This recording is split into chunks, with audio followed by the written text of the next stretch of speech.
All right, I'm currently on the phone with Abigail. She's another musician that reached out about the interview sessions. So I'm going to go ahead and give her the chance to introduce herself. So I'm Abigail Rae, and I play classical guitar, and I'm from Belmont, Iowa, which is North Iowa area. And I've been playing guitar for about 12 years, and I've kind of stuck with classical for now. So, yep. All right, sounds good. Well, thank you very much for joining me. I appreciate it. Let's go ahead and get right into some of the details here. Tell me about when you kind of realized that music was going to be more of just kind of a passing interest for you. What really drew you into it?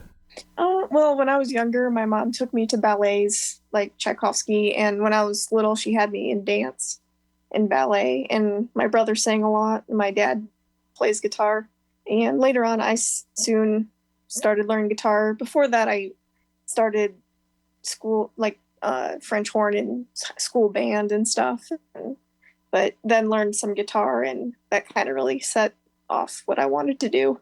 Okay, so you sort of had a history with learning instrumentation. You mentioned that you started with French horn in, I assume, what was the regular school curriculum.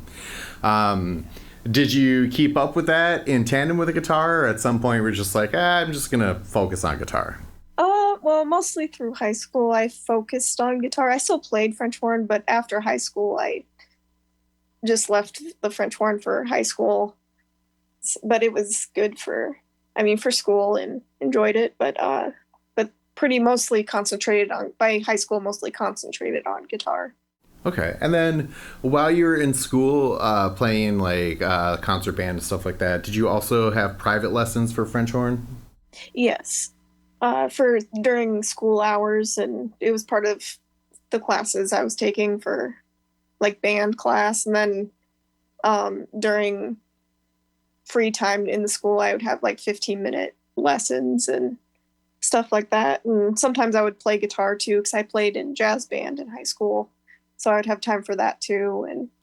And so, kind of within the school, guitar I would play outside of school a lot. And sometimes French horn if I needed to for school stuff, but mostly within school. And how do you feel the motivation for that was? Did your parents kind of push you into learning an instrument, or did you kind of naturally have like a connection to it that you wanted to explore? I think like high school or band, or I think I started band in middle school, whenever it starts. And I think my parents probably wanted me to do that, and because my brother was in it, and but the guitar was kind of more on my own, and started progressing with that. Um, I took I didn't have any lessons with guitar in high school, or not too much. Maybe like some guidance from like the band teacher and stuff, but not like lessons. That was more after high school. Later on, I had teachers and stuff, but Okay, sure. So let's kind of move into that phase and period of time when you started to focus more on guitar. Tell me about that learning process, moving from a very different instrument and learning guitar. so when I first started guitar, it was kind of my dad plays some guitar, and that's kind of where I started from. And then I started kind of progressing on my own and throughout high school, and enjoyed it a lot. And then did some little gigs here and there, or just little open mic nights here and there. And then after high school, I took some college courses on music and took some guitar lessons, some general guitar lessons.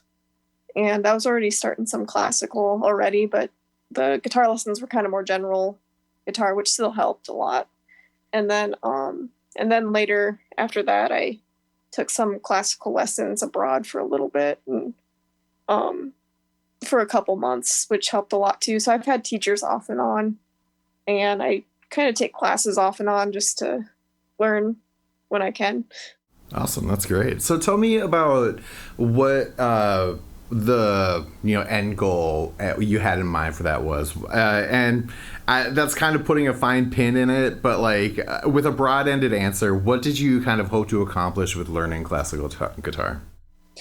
Just to have like some sort of career in music, and whether it be professional or just, I mean, keeping up with music. I mean, I know I wanted to do music for my work, and currently that's what I pretty much do. Is I'm kind of self-employed doing gigs and stuff. So I'm kind of, I think back then when I first started, I didn't really know how to go about that.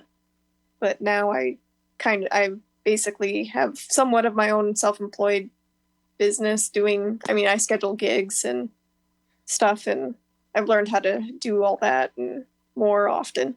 Okay. And as a quick tangent, have you gone full circle and now you give lessons too, or you just focus on like the singer-songwriter component? So off and on, I've given lessons, and it just depends if there's students, like, if a student wants to learn, I mean, I'm willing to teach. But currently I'm mostly concentrated on gigs. That's kind of the main thing right now is just doing gigs. And if there happens to be students then that want to learn some music, like in my local area, then I'm willing to teach and stuff. Um, and also I like to do composing. So usually at my gigs, I'll play my own music also. Sure. So that's where I was going to kind of move things into. Tell me about, writing your own material. How did you kind of figure out, the type of stuff that you wanted to write about? And then did you always envision being like just a solo singer-songwriter, or did you want to have like more of a contemporary lineup? So kind of throughout, it's mostly during like high school, I kind of changed what music styles I liked. And then it kind of landed on classical. And currently my favorite is the Romantic era, which is the early 1800s, early to mid. Usually I compose alone, like solo guitar music and stuff, but I do love joining group events. Sometimes in my local area, there's local songwriting circles or presentations, and I like to join that stuff. And I mean, mostly I'm a solo musician because that's just what I mostly 90% of the time can do for now. But I do like to find opportunities to play with other musicians, like in orchestra settings, such as in kind of the St. Paul area. There's a Bach workshop, and where any instrument can be in an orchestra setting and play together. I love stuff like that. So I'm always looking for that kind of stuff, but it's just kind of tricky to find. So I end up being mostly solo. Sure. So you mentioned that, you do like composing as well as getting out and playing gigs. Tell me a bit about how you've created your original music. Are you like in the studio doing recording, or do you have your own like home studio kind of thing? I mostly just record at home. So what I do when I first start writing a piece, I'll just have pen and paper and playing guitar and just writing out notes, getting a rough draft essentially, and then I'll make like I'll make a final draft after playing things over and over and correcting and adding stuff, and then I'll usually record it. But I just record at home for now. I'm not. I don't really feel ready for like a studio recording type stuff, but more just like at home. And yeah, maybe in future it'd be nice to do a studio, learn how to do studio stuff. We'll get to social links and everything in a little bit, but before we get there, I just want to ask, are you putting those kind of home demo recordings like out on YouTube or streaming platforms, or is it mainly just to get the idea out there so you have like something to practice and then take with you when you go play shows? I do have a couple out like on Spotify. Like if I'm very happy with the home recording, I'll put it on Spotify and YouTube and stuff. And other some of them are just to see how it sounds. And but if I'm very happy with it, then I'll put it on Spotify. But I do put most of my stuff on YouTube and stuff like that. Okay, great. So tell me about the shows that you've had going on. Are they mainly just like showcase shows, or is it open mics, or are you out there booking with other bands? I mostly book my own gigs, so usually sometimes I'll do open mic nights. Like I still do that stuff, and I like doing open mic nights and collaborating with just where there's other performers and stuff. And but lately for like my work, I book my own gigs like at a restaurant. I do a lot of background music, like I'm background classical guitar at usually a restaurant or maybe like a higher end wine bar type setting where kind of classical guitar fits.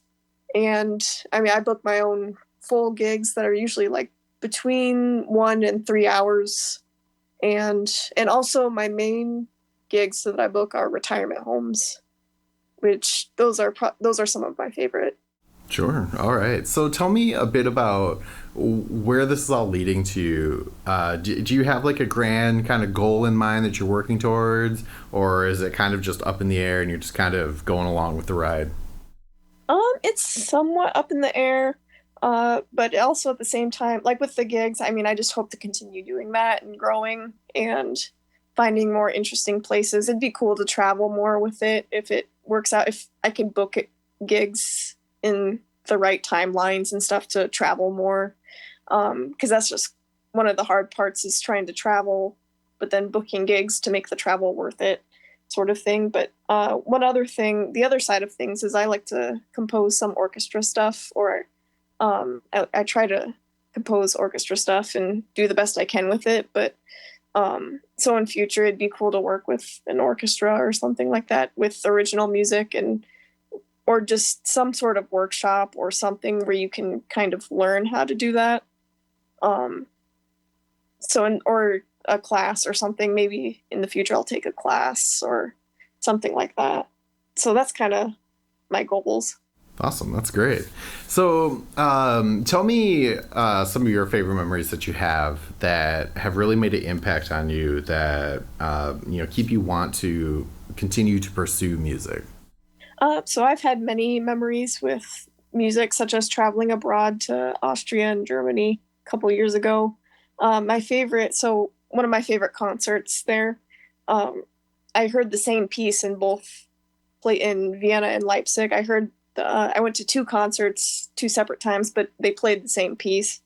And it's those two experiences were some of my favorite. It was by my favorite composer, Mendelssohn, his Second Symphony, and just the way here, like I liked the piece before hearing it live, but it wasn't my favorite. But then when I heard it live in concert the first time, it made it my favorite because of the way that it just sounded so good. Sounds so not different live, but it sounds so good live, and it just has a different feeling when you're in person hearing it. And then so it kind of became my favorite. So it became my favorite, but then when I went to Leipzig to hear the piece again, the concert hall, I was sitting closer. So then it made the experience even more like in person, closer. And that's one of the memories. And then I like taking classes and on composition. And I have a lot of memories with classes and stuff. Okay, so kind of just being in that educational setting itself is really motivating for you. That's great. All right. Well, so where can people find you? You mentioned that you do you have some out on YouTube and Spotify. Where else can people follow you? So my main music page is probably Instagram, and that's at Tea and Guitars. I like tea and I play guitar. Um, so I just kind of came up with the name Tea and Guitars, and that mainly I'm on Instagram, I'd say, for just music posts, but YouTube is for actual music, probably YouTube, and I do have the releases, the recordings that I feel I'm happy with, I put on Spotify. So I do have some Facebook, and I think there's a Facebook page for Tea and Guitars also, but mostly Instagram. All right, that's great. All right, so I always like to give the person I'm interviewing the opportunity to put out their last word. So, what's a message that you have that you want other people to hear? So I think like for pursuing music, something I've kind of learned and am kind of pursuing with music is to find your niche, find what you like to do, and I think if you're doing something unique, you enjoy what you're doing, and the people that like that will be drawn to it. So then you can find your audience. So kind of just basically finding your niche.